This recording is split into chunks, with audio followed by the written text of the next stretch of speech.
Demolition, and there's that right hand. They're duking it out, not by the right hand. Tacket,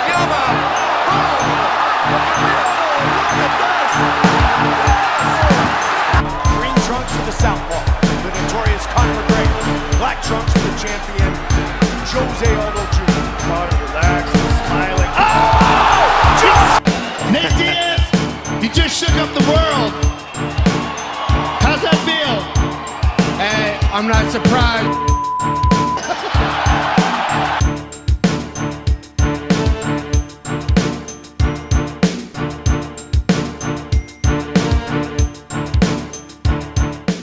Welcome to another episode of Chingazo's Combat Crew. It's that time again. It's time to talk Chingazos. I got the boys here. UFC 302 post show. Little hangover. How are the boys doing this Sunday morning, y'all? How you guys doing? Miss you guys. Dude, doing excellent. I got a little thing I want to talk about after introductions real quick, but it was an excellent weekend for fights. Doing great. Can't fucking wait to get into this topic for this week. How you doing, Ant? I'm doing great, man. I'm on top of the world out here and just getting ready for this. Can't wait to hear all the good news and hear the little information that you want to share. Curious So about share that. the great news, bro. What's the great name? What's this big news? Why did I pour this? Yeah, what are we toasting here? Well, I want to toast to my boys out in Coachella Valley, Indio, California. 6 Mexican fighters. They had 3 fighters fighting in the King of the Cage show last night. All 3 boys came back with W's. Of course they did. Hell yeah. 2 stoppage and 1 unanimous decision. And my boy LJ is now champ, King of the Cage, heavyweight. Fucking dope, man. That's what's up. Yeah. Oh, good. Hey, hell yeah. Shout out Toro doing his thing. 6 Mexican fighters. Hey, badass. Salud, brothers. Hell yeah. All right, boys. You ready to get into this week's news? Actually, you know how I like to start it off with a little, not necessarily a, what do I call these? Awesome edits. This is a little different. This is something along the martial artist road, kind of like here, you know. It's a clip of Joe Rogan talking about how martial arts gave him confidence to be a badass. Check out this story, man. And it might be like him flexing, but still it's a cool flex. And this could be a flex for anybody doing any type of martial art. I don't care if it's taekwondo, karate, jiu-jitsu, wrestling, boxing, whatever. Practicing martial arts on the daily, even just once a week or even once a month is more than most people. And even that little bit of training can make you feel like invincible sometimes, which could be good, sometimes bad, but it could be good. So check this out. This is Joe talking about feeling super confident here. It's kind of cool. I was walking down the street and these fucking kids, and they were like just street kids, like shitty kids. And he's like, hey, you know, when they say these fucking kids, it's not ever good. hey man, could I borrow some money? And I go, I don't have any money. He goes, come on, man, I know you got some fucking money. And I go, no, I don't have any money. And he goes, man, I'll just fucking take your money. I go, okay. And I keep walking. He goes, where the fuck are you going? And I got to the door of the Taekwondo Academy where I was teaching. And I go, I'm going up here to teach a class. I go, do you want to come up? And we were like looking at each other. And he's like, you're teaching the class? I go, yeah. And that's when he understood like why I was so confident. I was trying to figure out, do I kick this guy's head off of his fucking shoulders?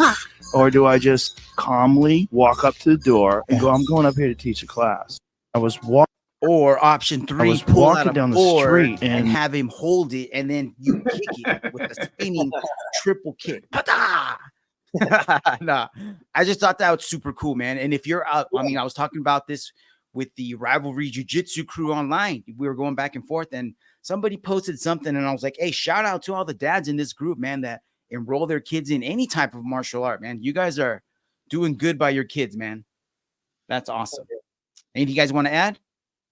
No, man, I just like the fact that he also mentioned that there's an option, right? Like you don't have to directly go like just because you can kick their ass. You probably easily kick bro, their ass. that's the ultimate. That's like the kung fu rule, kind of like. Right. Remember how many kung fu movies did we watch where like the Kung Fu master is getting like literally spit on, talk shit too. And he's just like, until they cross that line, there's always a line. But until then, you got to keep cool.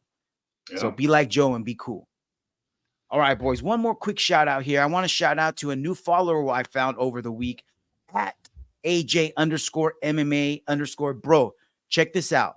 He went 5 for 5 on the main card on his parlay. Damn. Yeah, dude. So give him a follow. He's just getting started. He's got a lot of videos. It looks like he's got a handful of interviews. He likes to go to a lot of events. So I'm going to be keeping in touch with this guy. Maybe we can bring him on and talk.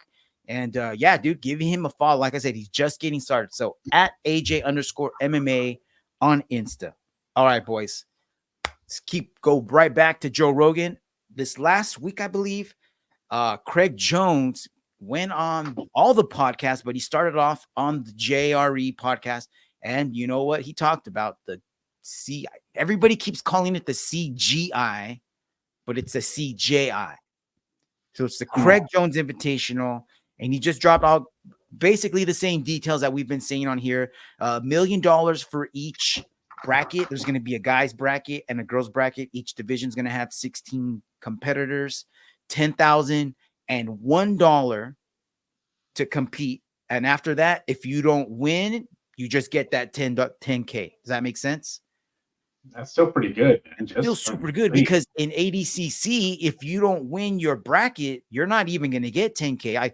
So first place gets 10,000, second place gets 4,000 or something like that, and then third place gets 3,000.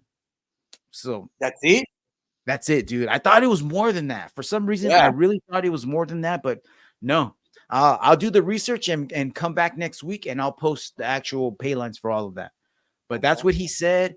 And as of early last week, bro, the list of competitors is growing and growing. And it's good and bad because this is starting on Friday, the Friday of ADCC weekend. So these guys have to pick. So if they're going to do this, they can't do ADCC. So I kind of wish that it would have happened on separate weekends. You know, I was talking to Ybot, Toby out there, and he said he wished they would have done it like maybe the next weekend or the weekend before, since they're already going to be in Vegas. Just keep them there, you know. Yeah, that would have made a lot of sense. But I wish they would have just waited till like the fall or the winter, so that way we could have something in the summer. You don't think this was done on purpose? Like, yes, to have it on definitely 100%. It was done on purpose. So, he's trying to force them to pay everybody more. That's it. Hey man, so it's working, man. It's definitely working. So far, I would imagine, you know what I mean? Because like, think about this, dude. Like, how much do you think they charge? Because we were there, me and Cousin Ant were there, and it was amazing, right? It was like a show, bro. It was like Ringling Brothers and Barnum and Bailey Circus type shit, you know. Bruce Buffer was there. How much do you think they paid Bruce Buffer? He's not showing up for anything less than $1 million, I would imagine. So that $1 million, instead of Bruce Buffer, you already had the Pride announcer. I know a lot of people hated on her, but she's epic in her own way. Or get rid of both of them. Give that money back to the fighters. You know what I mean? They could have just let the regular, like the guy that does the IBJJF announcements. He's got a really good voice.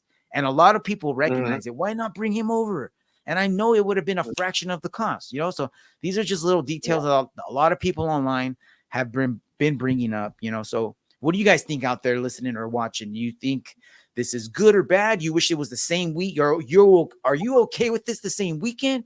Do you wish it would have been a different weekend? And I did listen to this bit of information. Craig says he wants to do this every year. That's what I was going to ask. Like, I mean, how sustainable is this? I mean, if ADCC holds out, because they're already a brand, they're already a business. Well, Craig says that he hasn't named who his backer is. He says that person wants to remain anonymous, but he says that person's in for the long haul. So, I mean, like Mark Zuckerberg, dude, what if it's Zuck? What if it's Zuck? He just has endless supply of money. Maybe it's that type of level of money.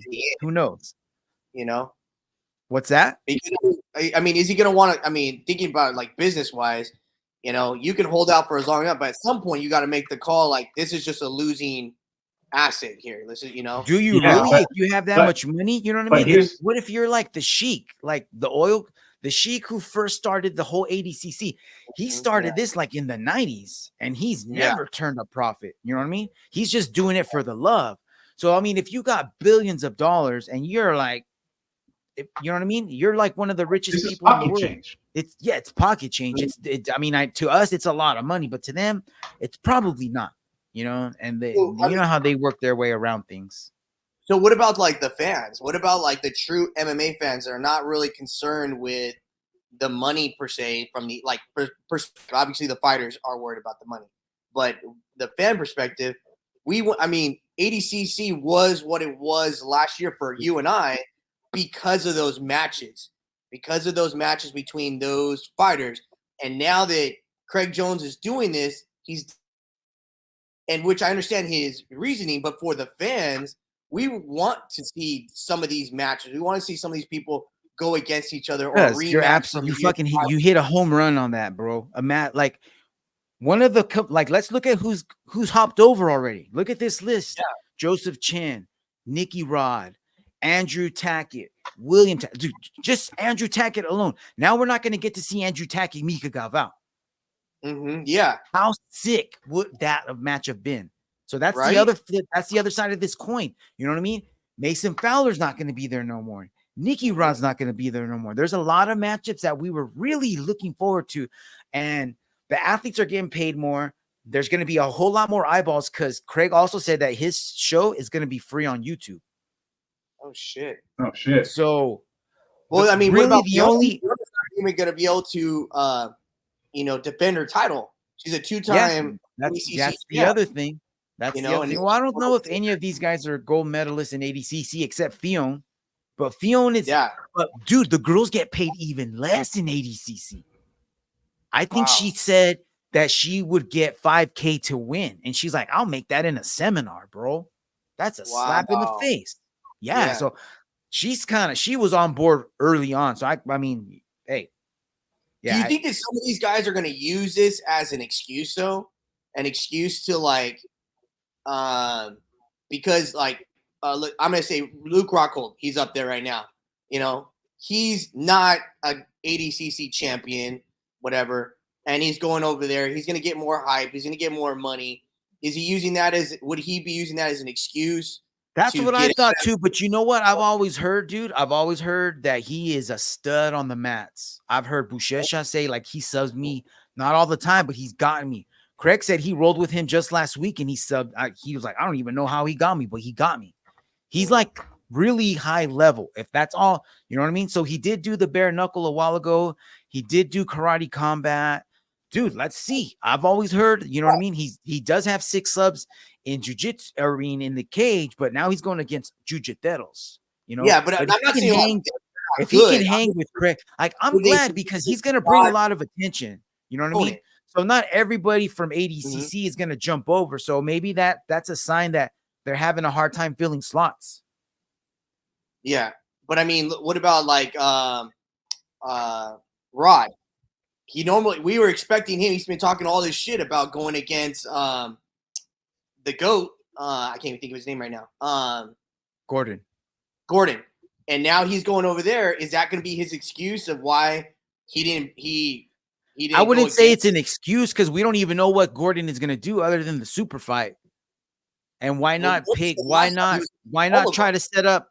Because he can easily get, if Gordon really wants to match up with him again, they can set up a super fight and they'll both get paid way more than what they're going to get in ADCC. So I'm totally with anybody that's opting out of ADCC to get their $10,000 and jump over here. That would be like if someone offered you 10 times what you're making from your job right now. You're not going to leave. Of course you're going to leave. You know what I mean? No, yeah.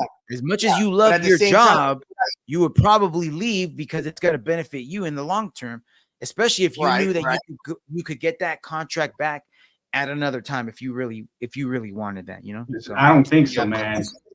Cousin Ant loves making carnitas. He does it for the love of carnitas. Well, bro, not only are they going to have a tournament, but apparently they're still looking for sponsors and they're going to be getting more funds and they're going to be adding super fights. And one of the super fights that they have already added is actually going to be something that's been talked about for years. Gabby Garcia and Craig Jones has actually been signed and it's apparently going to go down.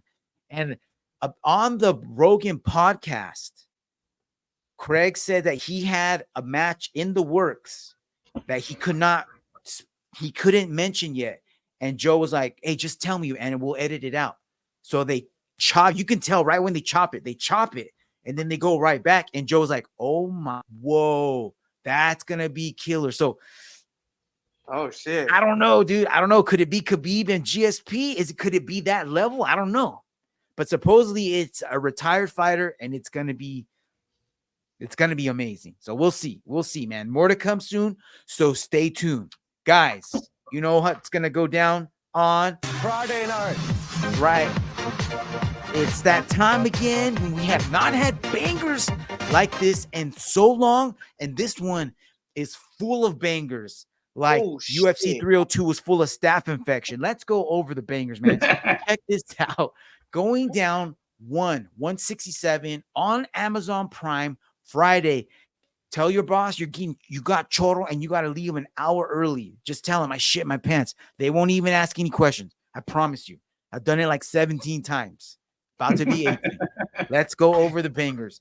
The main well, card. You know, you don't actually have to shit your pants though, right? You could just tell them you did. What? You don't actually have to shit your pants. Like, you just tell them you did. I'm just saying. What am I going to do with the extra pants I bring on Friday then, bro? All right, never mind. What is the fun in that? Yeah. Fonzo, come on. Stop giving me All more right. problems, bro. I have enough solutions already. I got it down. Don't worry about it. What am I going to do with the plastic bags? Right? Yeah. Anyways, right, let's man. look at this card, bro. I'm going to start at the bottom and work my way up. So at the very bottom, it says bout 1, bantamweight Muay Thai, Johan Estupinan. I don't know if I'm saying that right. Versus Zafer Zayek. Bro, that kid, Johan, I think he's only like 17 years old. And he is a bad dude. So if you missed the beginning, go back and watch the very first fight. I promise you, you will not be let down. As well as bout number 3. I don't know if it's the name, bro. Johan Gazali. That kid is sick. He's another super young guy. I don't think he's 17. He might be like 19 or 20. But he's taking on Nguyen Tran Dui Nat. And, dude, Nguyen is in trouble because that kid has some nasty kicks and nasty stand-up, dude. He drops major bombs. So, bout 1, bout 3, I promise you it's not going to go all 5 rounds, bro. Okay. Look at bout 7, cuz what you see on that screen. Oh, man. Yes. Kade Ruotulo versus Blake Cooper. Dude, the MMA debut of the twins.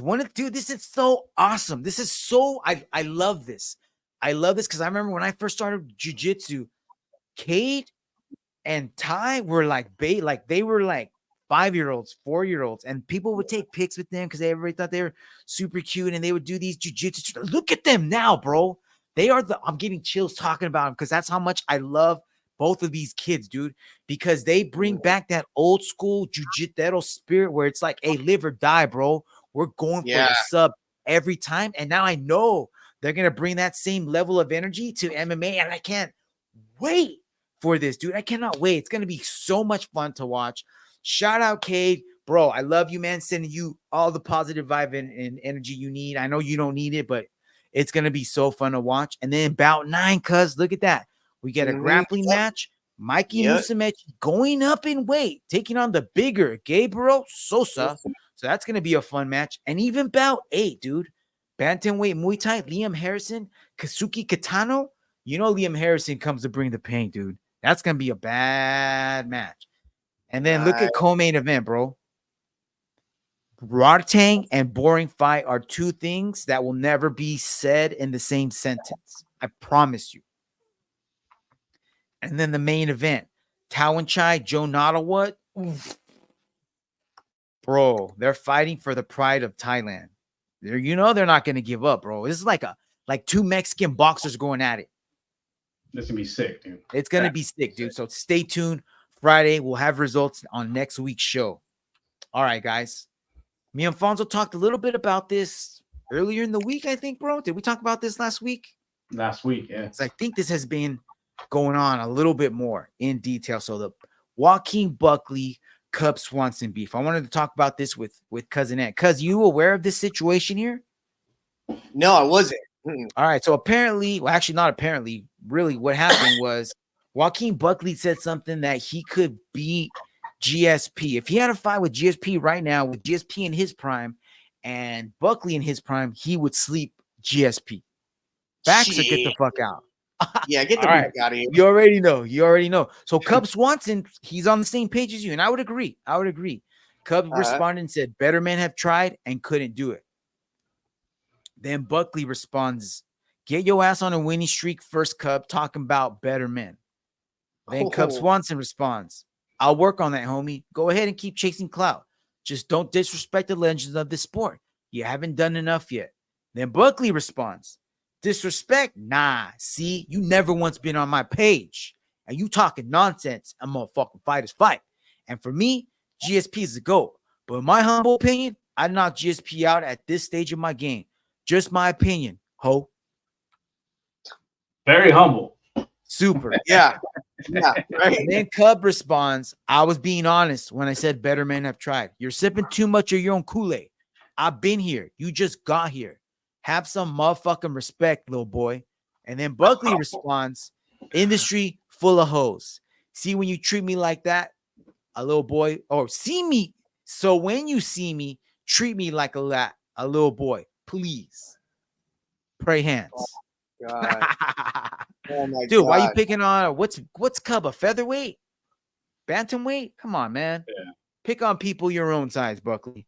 I think Buckley's drinking his own Kool-Aid, or he knows I'm sure he knows what he's doing, and he's just stirring his Well, drink. you know what? A jiu-jitsu match with them wouldn't be bad, though. Maybe. That could be fun, right? Yeah. UFC Fight Pass Invitational. Set it up. All right, dude. Speaking of setting up fights, this little gem dropped earlier in the week. I don't understand Portuguese, but I understand fighting. And I think this says that August 3rd, Chito Vera is taking on Deiveson Figueiredo. What's up? How you feeling about this? Oh, that should be a banger. That Show should me be with good. your thumbs. Are you guys? So this is what I do with my class when I'm at checking for understanding. Give me a thumbs up if you're okay with this. Give me like, you're not really okay, or thumbs down. You're like, nah, this is garbage. Thumbs up, Fonzo. Oh, hell yeah. That's what I'm talking about. So stay tuned. We're going to talk more about this August 3rd card in just a little bit. All right, guys. We did talk a little bit about this earlier. Jackson Podcast now is saying the same thing. Apparently, we're going to be hearing some news about Jon Jones, and it's going to be shocking to say the least, I guess. He's a woman. I don't know, but check out the comments on Reddit. Someone says, Shoyogi says, there's nothing that could shock me when it comes to Jon Jones. Then Captain Britland says, what if he said he was down to fight Aspinall? Oh, like drop, bro. Yes. 2 points, Captain Britland. Excellent comeback. So we'll see. Stay tuned. All right, bro. So apparently, we already talked a little bit about this. The Manchester card is going to be pushed back later start time so that we can watch it at our normal start time. Oh, right? Okay. All right. Pretty messed up when they could just be like, hey, just stay off the internet and we're going to start it over here at the same time. That'd be okay. No? Yeah, sure. I would be okay with that. So I guess Tom Aspinall asked the UFC if they could push back the start time. UFC said, get the fuck out of here, bro. The fuck you think you are? You're only the intern. That's messed up, dude. I bet you that's the same face Dana said too. Dude, it's crazy. Like, they're fighting at 4 a.m. Yeah, I know, dude. That's ridiculous. That's crazy. Yeah, that's what time that's the fight is. main event start time. Their time. So their time, they're starting at 4 a.m. Early prelims prelims start at 11 p.m. over there. Yeah. So basically, you got to be there the whole night, dude. Fight doesn't end until like 6 a.m., 7 a.m. over there. So you're at the stadium at 11 p.m. and you're getting home at fucking 8 a.m. You have to be at the stadium. Well, if you're going to watch the early prelims, you got to be there before 11 p.m. But I mean, isn't hardcore. it backwards over there? The roads are backwards. The water goes around backwards over there. Like, is it completely backwards? Because time is the same all over the world. Doesn't Oh, matter. shit. Okay. All right. Oh, you've been all over the world. What are you talking about? Hey, speaking of all over the world, down under, the toilets go the other way, right, guys? That's true. I don't know. We'll have to ask Dan Hooker. Never Check been there. this out. Let's see if this clip plays. Dan Hooker came on a podcast and he dropped. We'll be in Perth with the boys. I think, yeah. From looking around the gym, obviously, there's talks at Israel. Will be myself, Israel, and Kai coming up with UFC Perth. So yeah, I've got my eyes on Perth. Couldn't get an opponent for the McGregor card in June. So the next thing I have eyes on is obviously the Perth card. So I'm preparing for that. It'll be exciting. It'll be fun being in the gym with Izzy. It'll be fun being in the gym with Kai and all getting able to prepare together. Might have hinted an opponent, but we'll have to save that for another day, I believe. Bro, we need captions on that. I did barely. I just apparently. They're going to be doing. Yeah, what was that? What was that? He's been hanging out with Craig Jones too much. Nose beers over there. Anyways, let me decipher what he said. I think he said that the whole Kick City kickboxing crew is on board for UFC 305 in Perth. So no opponents named yet, but apparently Izzy's going to be on the card. Kai Collar France is going to be on the card, and Dan Hooker's going to be on the card. That's fun, dude. Yeah. Who could it be? I don't know. Hopefully it's Urseg and KKF. Dan Hooker, Benoit Saint-Denis, but I think the UFC 305 card is before the UFC Paris card, and I would imagine they would want to put BSD on Paris card instead of Perth. Right. But whatever, man. We'll see. Could we see DDP and Izzy? Because remember, DDP tweeted. We talked about it last week or the week before. DDP says he already signed the fight. He's like, I don't even know why they haven't said anything. I don't know what they're waiting for. So stay tuned. Stay tuned, y'all. Stay tuned. All right. Thought this was kind of messed up. I did want to talk a little bit about this because I'm turning the leaf, guys. I'm a Kayla Harrison fan. I want to see her become the GOAT, dude. I want to see her get the belt or at least fight for the belt, or maybe even at least fight long enough to lure Amanda Nunes out, and then let's see who that could be the first BMF female fight right there, dude. I would be down to see that. Damn. But check this out, dude. This is Don Davis, the owner of the PFL, and he's just throwing mad shade at Kayla, dude. So obviously he's butthurt that she left. Yep. But he's just like, hey, well, I don't even know why she's leaving. We got it good over here, kind of like. But dude, she wants to prove she's the best. And I know they would have paid her more. So that just goes to show you how much she's willing to prove that she's the best, dude. Money don't even matter. And she's got a lot of money, but she don't have that kind of money. You know what I'm saying? Let me ask you a question, though. So do you think that there's anybody else besides Amanda Nunes at the UFC that can compete with Kayla? No. So you know what? Her and Juliana might be a fun fight for a while. Okay. Yeah. All right. But besides that one, though. Right. After that, they gotta bring Amanda back if they can. My question is, Amanda's retired. She's not under contract with UFC. Why not throw a bunch of money at Amanda right now in the PFL and you fucking bank all that cash? There we go, bro. There we go. Yeah. So he could do a number of things, but he's not. Instead, he's on podcasts or doing interviews and complaining. Bro, stop complaining and do something about it. All right, speaking of complaining, bro, check this turd out again. Cannot believe. So this time, and obviously, dude, he's probably doing this for clicks. So I've stopped following everything this guy does. I don't click on anything, but now he's starting to pick on jiu-jitsu guys. And he's basically just saying, like, hey, they're lazy, they don't train hard, they give up, calling them boys, calling us soy boys. Bro. I dare him to say that to Gordon. Right? I dare him to say there's some white belts at Rivalry that I dare him to say that to, bro. Right? Yeah. Check this out. So this is what he said. This is a quick summary of I guess what he says. He points out that even high-level BJJ practitioners in the UFC, such as Brian Ortega and Charles Oliveira, rely heavily on their striking to set up their jiu-jitsu submissions. He asserts that pure jiu-jitsu specialists often struggle in MMA because they lack the well-rounded skills necessary to succeed at the highest levels. Dog, who in the UFC or any MMA organization for that matter uses one discipline and that one discipline only? So if you're a wrestler, then you're going to take people down and you're going to pin them. That's how you're going to win matches. I mean, I guess you could use control time, but no striking. That means that they can't use striking.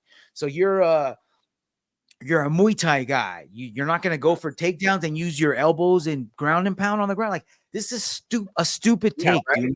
Yeah. Obviously, it's mixed martial arts. You're using all the martial arts together to win, to take the least amount of damage and do the most amount of damage to your opponent, regardless of what your skill set is.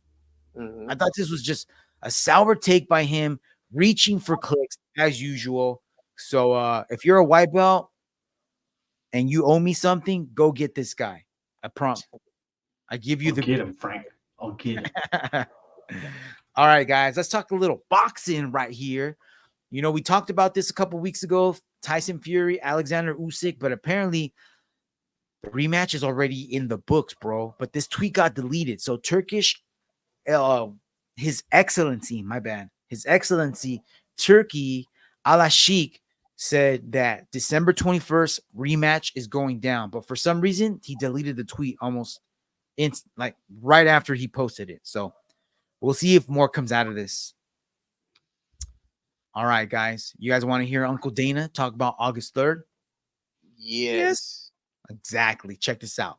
August 3rd, in the main event, you have the best prospect in the bantamweight division in number 10 ranked Umar Nurmagomedov taking on number 2 ranked Corey Sandhagen in what is the number 1 contender fight at 135 pounds. In the 5-round co-main event, Nick Diaz is returning to the welterweight division to fight number 14 ranked Vicente Luque in what is certain to be an absolute war. Number 4 ranked Chito Vera is returning after his title fight against O'Malley in March to take on former world champion and number 6 ranked Deiveson Figueiredo. Figueiredo is undefeated since moving up to 135 and is coming off a finish over Cody Garbrandt at UFC 300. Number 7 ranked Mackenzie Dern is facing number 10 ranked Lupi Godinez in a fight that features 2 of the most active strikers in the 115-pound women's division. And opening the main card is a fight between the legend Tony Ferguson, moving up to 170 pounds, and what could be his final fight to take on Michael Chiesa. Ladies and gentlemen, August 3rd from. So there you have it. It looks, practically announced the whole card there. So I'm kind of sad, dude, that he's giving Tony another fight. And not only is he giving him another fight, he's moving up in weight. So he's fighting a heavier hitter. Even though it's Michael Chiesa, he doesn't have super good stand-up, dude. This is not good, dude. This is not. I mean, but in all, man, this is probably the best matchup he can have. Maybe, you know or maybe even like, how about Luque, like switching dance partners? Nick and Chiesa and Tony and Luque. Because Luque's the same, dude. Luque's like, his chin is gone. After he fought Buckley, dude, and you know what I mean? He's just not the same fighter after he found out what's going on with his brain. He's definitely not the same. So I'm fearful for both of those matches. Say that again. Diaz that might be cool too. That could. I mean, I'd be okay. I think I would be a little more. I'd be okay with that matchup too. Yeah, 2 Cali boys, Southern SoCal, NorCal. Like, I mean, all the bro, that would have been. That's a missed opportunity. Bro. You're right. Yeah. You're gonna start some prison riots, because you're gonna start some prison riots. All right. Well, that's coming up in a little bit, so we'll stay tuned as the card starts filling out. We'll be talking more about it. Guys, I found this cool ass documentary, man. I love mixed martial arts documentaries. We talked about the Smashing Machine remake coming up. If you have not watched the original documentary, Smashing Machine, the story of Mark Kerr, do yourselves a favor and go find it. You could probably find a copy on eBay or something. I don't know if it's on Prime. I'm sure it's online somewhere. You might have to pay for it because it's not on YouTube for free anymore. But this new gem just dropped, and it's free to watch right now on YouTube. It's a little over an hour. I got the link in the description. So if you go to our YouTube page, shout out at Chingasos Crew, give us a follow and a like, leave a comment, please. Help us get them view counts up. We appreciate y'all. But yeah, I'm going to have the description, and it's titled Once I Was a Champion, and it's the story of Evan Tanner. For all you new MMA fans out there, Evan Tanner was a bad dude in the early days, like pre-Ultimate Fighter days of UFC, and he was a legend, man. He gone too soon. He had an accident out in the desert and didn't survive a trip out there, and that's how we lost him. But before that, he was a maniac, dude. And a lot of people don't know this, dude. You know how this guy learned jiu-jitsu? How? From like a magazine and a VHS tape. And he would like practice in his living room, and he just started doing like early day MMA fights with what he learned from there, dude. Yeah, because he was a college wrestler. He's a badass wrestler. And he trained with Randy Couture and Chael Sonnen up in the early days of Team Quest, dude. This is epic, man. I love it. I haven't finished watching this. I'm gonna be watching this again, but this goes right up with the Hall of Fame MMA documentaries like Choke, Smashing Machine, Fightville, Dustin Poirier documentary. Shout out BJJ Nurse for recommending that. But go out and watch those, man, including this one whenever you get a chance, guys. Promise you, you will not be disappointed. Yeah. All right, Fonzo, your boy on the screen, man. You know about this? No, dude.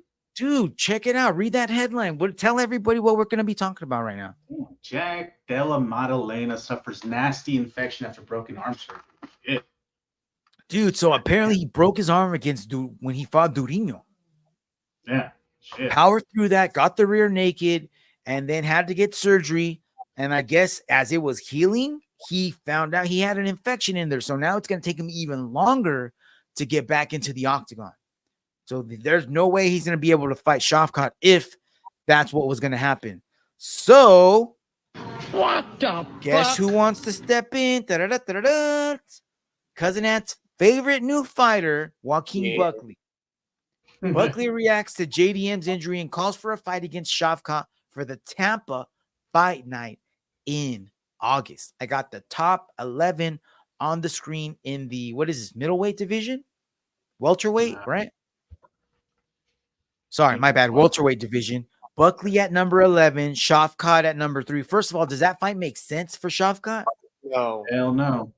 Right? I don't think so either. He's like a step away from a title shot. So he's either probably going to fight somebody in the top 5 for a number 1 contender fight, Kamaru maybe, since Bilal's fighting for the title and there's nobody else above him, right?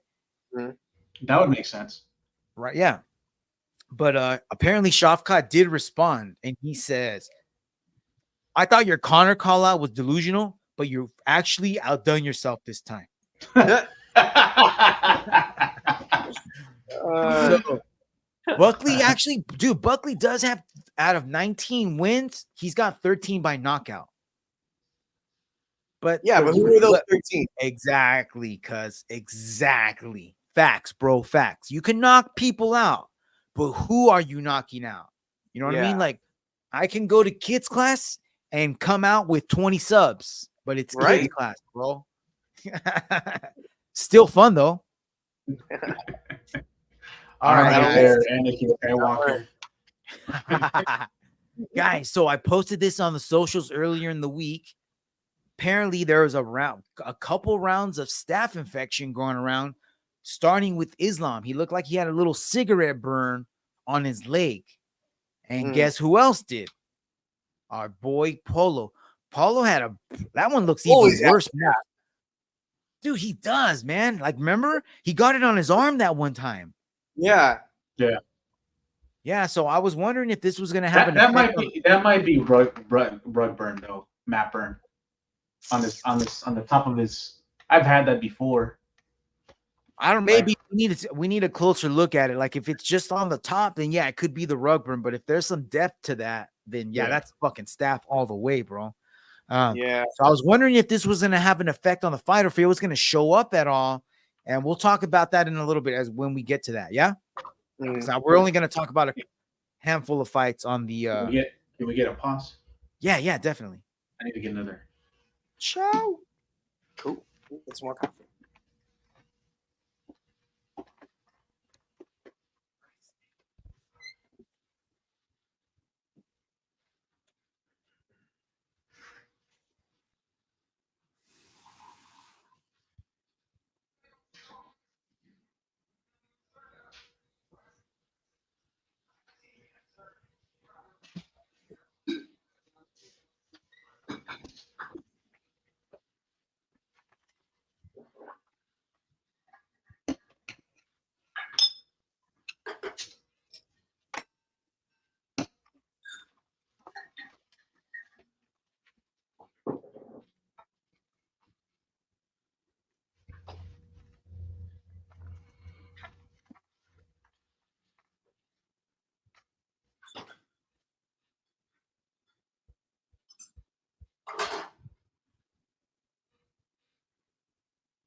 What up, perro? Bro, what you drinking now? Lagunitas? You know it, bro. Dude, my driver comes Tuesday. Damn, you stoked? Yeah, I'm super stoked. When are you gonna want to test it out? Next weekend? So I'm gonna try, but Marty's gonna be off, so I don't know if I'm gonna be able to get out. It depends what we're gonna do. But I would like to try. I'd like to try, dude. I want to try to get So my boy Loper, you never met him, Rich Loper. He's a science teacher. He was one of the last science teachers that I worked with before I got out of Fresno Unified. And my boy Adrian, who's also a science teacher over there, but he works at the same prison as Eddie now as a teacher. Oh, okay. So both of those guys want to come out and play. So maybe we can do like 2 threesomes, like, you know, Raw, you and Hung, and then me, Rich, and Adrian. And we can go to Loch Ness early one of these Saturdays or Sundays. All right. Yeah. But I don't know. Maybe we can go play sometime this weekend, or at least hit some balls somewhere. But I want to try it out, dude. I'm stoked. Yeah. You gonna come out, man? What's that? Cuz they closed down our golf club. What? Oh, yeah, they did. Yeah. No more way. Pineapple pizzas. Are you fucking serious? I quit. Yeah. Supposedly they're going to be trying to look for a new location and then restart. But as of right now, Do you know why? Did they say why? Or I guess like it didn't pass the health inspection or something like that. Code inspection. Something about like city code and investor type shit. Oh, they ain't paying enough. Yeah. Who knows? All right, man. You guys ready? Yeah. All right. 3, 2. All right, y'all. So switching gears here. So our boy, we talked about this guy a couple weeks ago, Kody Steele, been signed to the UFC, and he announced that he has an opponent and a date, but he can't say yet. So stay tuned, and he's going to be coming up soon, because I know Dana White Contender Series, the season's just about to start because they run during the summer. So it should be like in the next couple of weeks that they start the season.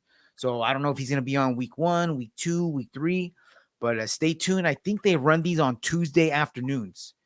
But dude, this is his ticket into the UFC, man. This guy's exciting to watch, has dynamite in his hands, loves slamming people, loves putting on exciting fights. You're going to love watching this guy. I guarantee you, man. Fireworks.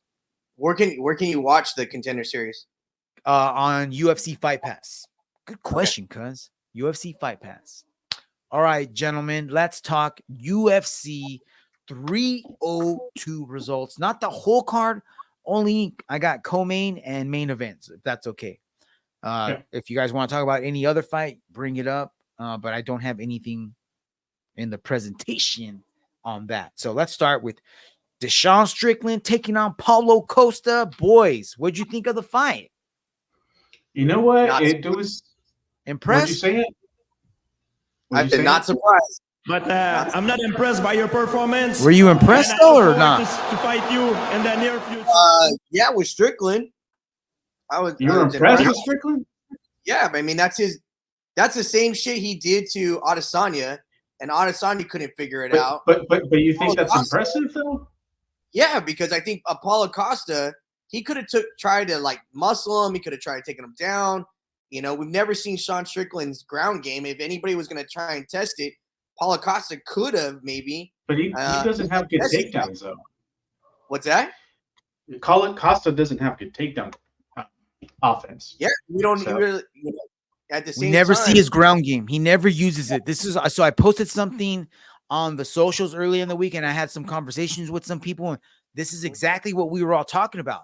Like Paulo probably has the better ground game. Probably. Yeah, once it's But at the ground. we never see it, dude. We never see it because he always wants to stand and bang. And I wanted to bring up the fact that he probably had staff because he looked gassed as hell after he never strung together combos. Every once in a while he would land a big shot, but he never threatened a takedown. He never threatened with a follow-up shot. Sean was never in trouble. And once Sean figured out that he could eat any punch Paulo threw and stalk him and do whatever he wanted, he still never pressed on the gas. He showed moments where he did step on the gas, and that's the Sean I love. When he's doing shit like that, stepping on the gas, trying to end the fight, not just pitter-pattering and waiting, dude. Like, you had him dead in the water. Why not just take him out? That's what I'm saying. That's what I was upset with. I wasn't impressed for that reason, Frank. You're because I absolutely feel right. like this is exactly the same thing he did to DDP, and this is why he doesn't have the belt right now. Yeah. Because he didn't have this sense of urgency in the moments when he may have had. I mean, look at DDP's face. Look at what he did to DDP, dude. And he wasn't even going in all the way, bro. Imagine if he would have. So the only thing that I don't Pisses know, me off, guys. The only thing I don't know, I agree with you, Frank, is a staph infection. I don't know if that thing is true. I don't think he had a staph infection. He did gas out, but I think is more because of the pace, dude. He's fighting backwards. He's retreating the whole fucking time. He did the same thing. He did the same thing to Adesanya. You know what I mean? Anybody, like, you're fighting off the heels of your feet the whole fucking fight. You're gonna get tired. Yeah. You know what I mean? Like, so I think it was more that than anything else. Because even in the later rounds, Costa wasn't really slowing down. No. He was tired, but he was coming back and being explosive. I actually like the way Costa was fighting in some instances. I just don't think, like Ant said, he figured out Sean. He didn't know what to do with him. And he doesn't have the takedown offense to take him down. No. So how'd you guys score the fight? Did you give any rounds to Paulo? Because I didn't really pay attention too much. I didn't really pay attention too much because it was just every time I looked up, I was like, dude, it's the same thing. So I was on my game. I was on my Steam Deck, bro, playing fucking Major League Baseball, Super League, Super Major League Baseball, whatever the heck that was. I've been having a blast with that. But I didn't think he won any rounds. There was one somewhere in there, but I don't think. Right? Yeah. So when the scorecards came out, dude, I thought it was going to be unanimous for Sean, and it wasn't. It was split. Yeah. I don't know what Dave Torelli what he was watching. Right. So let's look at the scorecards. I got Sal D'Amato scored it 49-46 for Strickland. Chris Lee scored it 50-45 for Strickland. And Dave Torelli, like Cousin Ant said, scored it 49-46 for Polo. What the? Right? What the fuck? Yeah. So we aren't the only ones that are pretty shocked. And guess what, guys? Uncle Dana has something to say. Surprisingly. Let's listen to what he has to say about this. Co-main event, Sean Strickland beat Paulo Costa. There was kind of a weird judges scorecard in that they gave it to Paulo. I think it wasn't weird. It was fucking nuts, is what it was. It's insane. Yeah. That guy should never ref a big fight again. They should kick him back down to the minor leagues and let him work on his judging. It's unbelievable. I mean, how anybody who isn't an absolute fucking lunatic could call that fight a split decision. I don't even know what to say about that. It's insane. That guy shouldn't be judging big fights. I agree. Facts or not? You agree? I agree.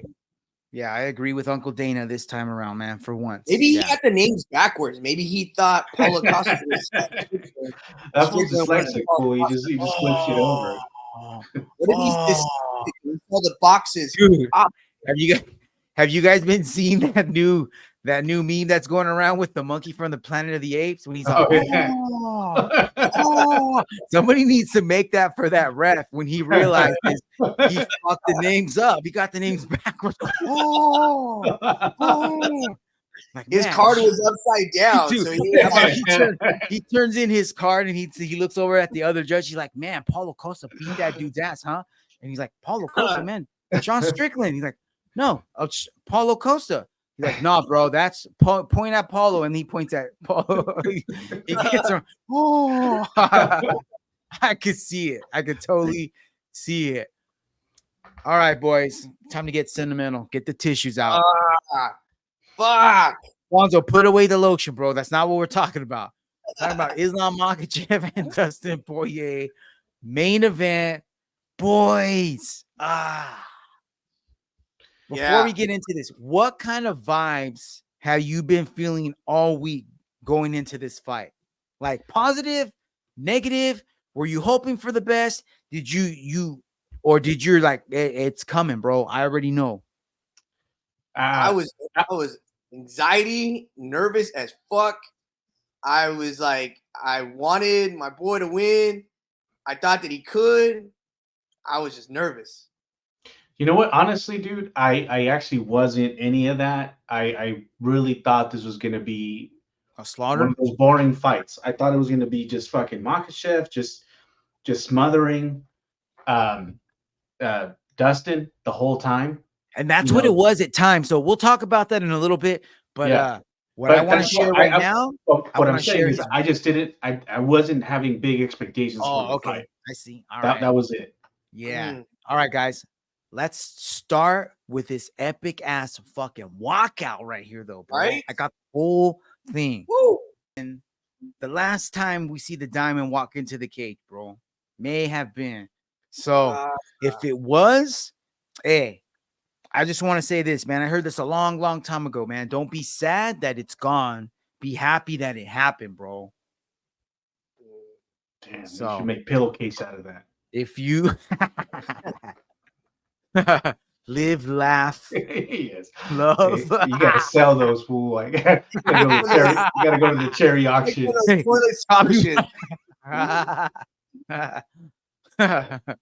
All right.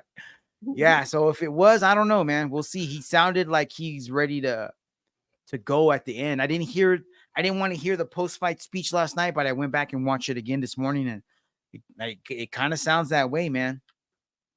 So let's talk about the fight, boys. What did you think, man? Were you entertained or not? Yeah, it was a great fight. Great fight. It had some exciting moments, man. It had some exciting moments. I thought that Islam came out hard in round 1. And then I don't know if he took round 2 off, but he slowed down. And then I thought Dustin kind of won that round, had landed the bigger shots.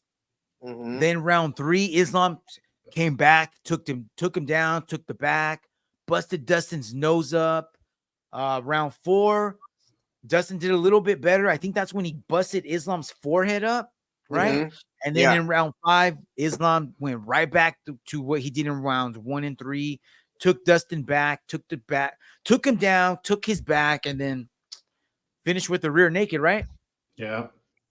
So, dude, but how many positions did fucking Dustin get out of that? He was like, he got dude, any other fighter would have been out, man. Like he was in deep. Like look at that body triangle. Look at the body triangle. Like that shit. I don't think I've ever seen a body triangle that tight before. And dude, Fonzo, not only that's perfect that you said that, dude. But the other important thing there was how much time did Islam have with Dustin in these positions? He had like almost 60-70% of the rounds with Dustin like this, and he couldn't get him out forever. Eventually he did, But so he gets the W. What's next for Islam, boys? What do you think? Is he gonna fight somebody in 155 or is he moving up to 170? He said he wanted to move up. Should Leon beat Bilal? He said he wants to move up. Is it necessary for him to move up yet, or does he still have business to attain in 155? I think he still has business to handle. He for sure owes Arman a rematch. Yeah. But I'm with. I don't know if you guys have heard Oliveira talking about this. He's like, I don't think he's got anything for Islam, and I would have to agree. He says Arman's like more of like a lay and pray kind of guy, whereas Islam's trying to finish you and fuck you up.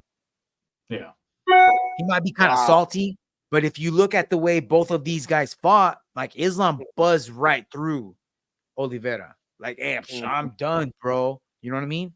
Like a bus running over a fucking egg.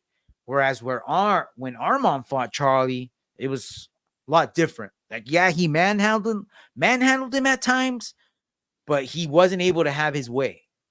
Not like how he thought. I think maybe that last one and then just go up in weight class. Yeah. Stay there. Man. I think so. And I don't know. Remember how we said Arman's coach said that he thought Arman wasn't ready for Islam. So if he doesn't think he's ready for him, what do you think Islam's gonna wait? Yeah. So other than Arman, I don't think there's anybody here on the screen that presents a challenge for Islam. So if he's not gonna fight Arman next, then I would agree. Yeah, move up, bro. Because he already beat Charlie Olives. Gaethje's coming off of a loss. He just dusted Dustin. I don't see Gamrot presenting any kind of challenge. He needs to prove something. Chandler's about to fight Connor at 170. Benny needs to clear the cobweb. Do you think you think Chandler might have a good chance against him since he's a big time wrestler and he's a wrestler? No, nah, he doesn't use it until he needs to. Yeah, I don't think so. All right, boys. So Tiny Chandler. Tiny Chandler, you know he's gonna bring it, bro. That's a different story. That's a different story. We'll have to bring that video back next week if we can find it. Yeah.